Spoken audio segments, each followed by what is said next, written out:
हाँ तो दोस्तों, स्वागत है साइंस की एक नई क्लास में। आज की क्लास में हम लोग पढ़ेंगे अपना second topic of the chapter 5 जो है न्यूलैंड लॉ ऑफ ऑक्टेव्स। तो चलिए आज की क्लास शुरू करते हैं। इसमें जो हमारा टॉपिक है वो है आज न्यूलैंड लॉ ऑफ ऑक्टेव्स। अब बेटा जो साइंटिस्ट थे, साइंटिस्ट का नाम है न्यूलैंड। ठीक है, हम आज इनके बारे में पढ़ें कि इन्होंने किस तरह से एक टेबल बनाने की कोशिश की कि अपने जो उस टाइम एलिमेंट्स इनको पता थे उनको क्लासिफाई करने की कोशिश की।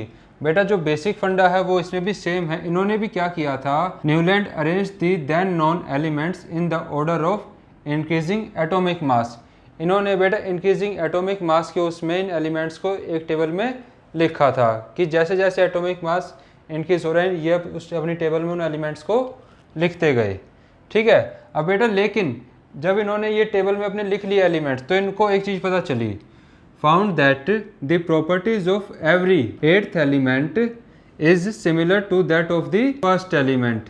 इसका मतलब क्या था बेटा, जब इन्होंने अपनी टेबल बनाई होगी तो बेटा जो उसमें एलिमेंट कौन से नंबर पे आ रहा था, 8th नंबर पे, बेटा इसकी जो प्रॉपर्टीज़ है ना वो किससे सिमिलर हो रही थी, फर्स्ट एलिमेंट की प्रॉपर्टीज से सिमिलर थी। मतलब बेटा जो फर्स्ट और 8th एलिमेंट है इनकी प्रॉपर्टीज सिमिलर हो रही थी। ठीक है बेटा। अब बेटा इसके बाद सेकंड क्वेश्चन उठता है कि इन्होंने जो रूल बताया उसको हम इस नाम से क्यों जानते हैं, लॉ ऑफ ऑक्टेव्स के नाम से क्यों जानते हैं। तो बेटा सबको पता है जो हमारा म्यूज़िक है उसमें बेटा जो साउंड होती है वो बेसिक होती है 8, वो है सारे गामा पादा नी। ठीक है, ये होती है। तो बेटा जब इन्होंने ये टेबल बनाई तो इन्होंने इसको इससे कंपेयर किया, सा रे गा मा पा धा और नी।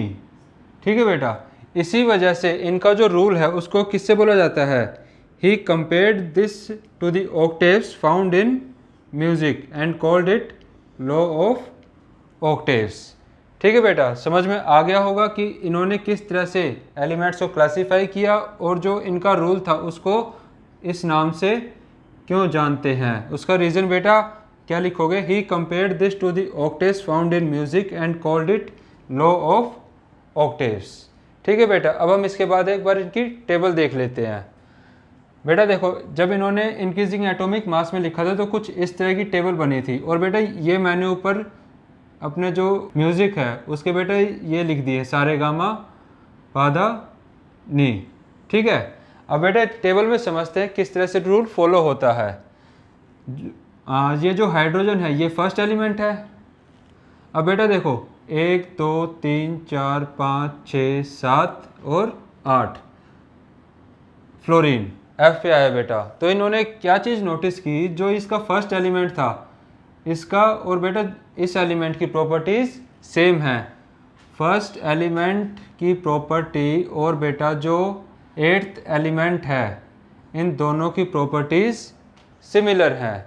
ठीक है, ऐसे ही बेटा जब हम इसमें चलते हैं, इससे अगला एलिमेंट है लिथियम। लिथियम को अगर हम यहाँ फर्स्ट लें तो बेटा हमें पता है फर्स्ट की और 8th की प्रॉपर्टी मैच करती हैं। अब इससे चलते हैं, पहला हो गया, दूसरा, तीसरा, चौथा, पांचवा, छठा, सातवां और आठवां। अब बेटा लिथियम और सोडियम ये हो गया बेटा 8th। ठीक है, यहाँ पे जो है लिथियम और सोडियम की प्रॉपर्टी मैच करती है। ठीक है, तो इस तरह से बेटा इन्होंने कुछ अपनी टेबल बनाई थी और फंडा क्या था, फर्स्ट और 8th एलिमेंट की प्रॉपर्टीज़ सिमिलर होती हैं और एलिमेंट्स लिखे कैसे थे, इन the order of increasing atomic मास। ठीक है बेटा, ये तो इन्होंने अपनी टेबल बना ली, लेकिन इन्होंने जो टेबल बनाई उसकी भी कुछ लिमिटेशंस थी। अब पढ़ते हैं उनकी लिमिटेशंस के बारे में। बेटा सबसे पहली जो इम्पोर्टेंट लिमिटेशन है वो है, it was applicable up to calcium for lighter elements only. बेटा इनका ये जो सिस्टम था ना कि पहले एलिमेंट की और 8वें एलिमेंट की प्रॉपर्टीज सिमिलर होंगी, तो बेटा वो सिर्फ कहाँ तक फॉलो होता है, वो फॉलो होता है आपका कैल्शियम तक। उसके आगे ये सीक्वेंस फॉलो नहीं हो रहा था। ठीक है, उन्होंने अपनी टेबल बनाई तो एलिमेंट्स तो फिट कर दिए, लेकिन जो इनकी प्रॉपर्टी थी कि पहले एलिमेंट की और 8वें एलिमेंट की प्रॉपर्टी सेम होगी, ये चीज़ फॉलो नहीं हो रही थी। ये सिर्फ कहाँ तक हो रही थी बेटा? कैल्शियम तक। ठीक है, ये तो होगी पहली लिमिटेशन। अब देखते हैं सेकंड लिमिटेशन। अच्छा, एक चीज़ है, उस टाइम तक जितने एलिमेंट्स पता थे उन्होंने सोचा कि हमारी अर्थ पे सिर्फ इतने ही एलिमेंट्स हैं। उन्होंने जब फ्यूचर में नए एलिमेंट्स के बारे में सोचा नहीं कि कुछ टाइम बाद और भी डिस्कवर हो सकते हैं, तो उन्होंने ना तो इसलिए कोई स्पेस छोड़ा, ना उनके बारे में कुछ बताया कि एलिमेंट्स कहाँ फिट होंगे। तो बेटा जैसे जैसे फ्यूचर में बाकी एलिमेंट्स की डिस्कवरी होती गई, तो बेटा जब उन एलिमेंट्स को इस टेबल में रखने की कोशिश की गई तो बेटा वो इसमें फिट नहीं हो पाए। तो ये थी इनकी second limitation. Properties of new discovered elements did not fit in the law of octaves. ठीक है बेटा, जो इन्होंने टेबल बनाई थी इसमें ये जो नए एलिमेंट्स मिले वो फिट नहीं हो पाए। अब जो तीसरी लिमिटेशंस है वो बेटा ये है कि जब ये अपनी टेबल बना रहे थे तो बेटा इन्होंने क्या किया, इन्होंने एक सिंगल कॉलम में एक से ज़्यादा एलिमेंट्स को एक साथ रख दिया। इनको बस टेबल बनाने से मतलब था, इन्होंने ये चीज़ नहीं देखी कि इनकी प्रॉपर्टीज़ मैच करती भी है या फिर नहीं करती। ठीक है, तो बेटा इन्होंने क्या किया, to fit elements into his table Newland put even 2 elements together in one slot. पहली कमी तो ये होगी, पहले तो इन्होंने सिंगल सिंगल एलिमेंट लिख दिए, लेकिन जैसे जैसे बाकी एलिमेंट्स को लिखते आए तो बेटा इन्होंने एक बॉक्स में कितने एलिमेंट रख दिए? 2 को एक साथ रख दिया। ठीक है, but also put unlike elements under the same note.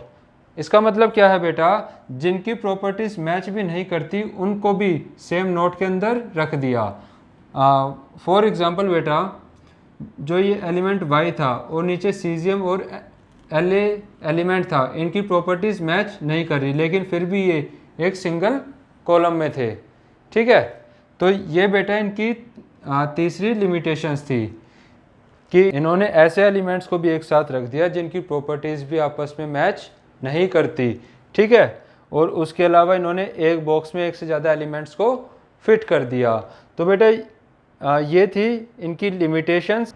उम्मीद है बेटा जो आज हमने पढ़ा है वो आप लोगों को समझ में आ गया होगा। एक बार दोबारा रिवाइज कर लेते हैं कि हमने क्या क्या पढ़ा।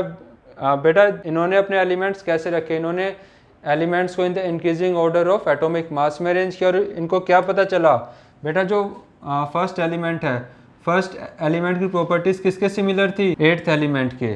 ठीक है, उसके अलावा बेटा क्वेश्चन आता है कि इन्होंने जो रूल दिया उसको लॉ ऑफ ऑक्टेव्स के नाम से क्यों जाना जाता है। तो बेटा आप लोग इसमें आंसर लिखोगे, he compared this to the octaves found in music and called it law of octaves. उसके बाद हमने इस टेबल के बारे में, ये टेबल देखी, ऊपर मैंने लिख दिए हैं सारे गामा पादानी, ताकि आप लोगों को समझ में आ जाए जो फर्स्ट एलिमेंट की प्रॉपर्टी किससे मैच करेंगी? 8th एलिमेंट से। ठीक है, उसके बाद हमने इनकी लिमिटेशंस के बारे में पढ़ा। लिमिटेशंस क्या थी कि बेटा इनका जो रूल था ये सिर्फ कैल्शियम तक फॉलो करता है। उसके अलावा फ्यूचर में जब बाकी एलिमेंट डिस्कवर हुए वो न्यू एलिमेंट्स इस टेबल में एज इट इज़ फिट नहीं हो पाई। ये थी सेकेंड लिमिटेशन। और बेटा फाइनल लिमिटेशंस क्या थी कि बेटा इन्होंने सिंगल कॉलम में एक से ज़्यादा एलिमेंट रख दिए, और बेटा एलिमेंट्स भी ऐसे रख दिए जिनकी प्रॉपर्टीज़ आपस में ही मैच नहीं होती। तो बेटा ये 3 थी इनकी लिमिटेशन, और इसी के साथ हमारा ये टॉपिक भी कंप्लीट होता है। उम्मीद है बेटा आज की वीडियो आप लोगों को अच्छे से समझ में आ गई होगी, लेकिन फिर भी अगर किसी बच्चे कोई क्वेश्चन है या कोई डाउट है तो बेटा आप लोग मुझसे अपने क्वेश्चन और डाउट शेयर कर सकते हो। शेयर करने का तरीका आप लोगों को पता है, कमेंट बॉक्स में मेंशन करके। और बेटा मैं कोशिश करूँगा आपके हर क्वेश्चन और हर डाउट को मैं क्लियर कर पाऊँ। एंड इन द एंड अगर आज की वीडियो आपको पसंद आई हो so please like, share and subscribe my channel. Thank you.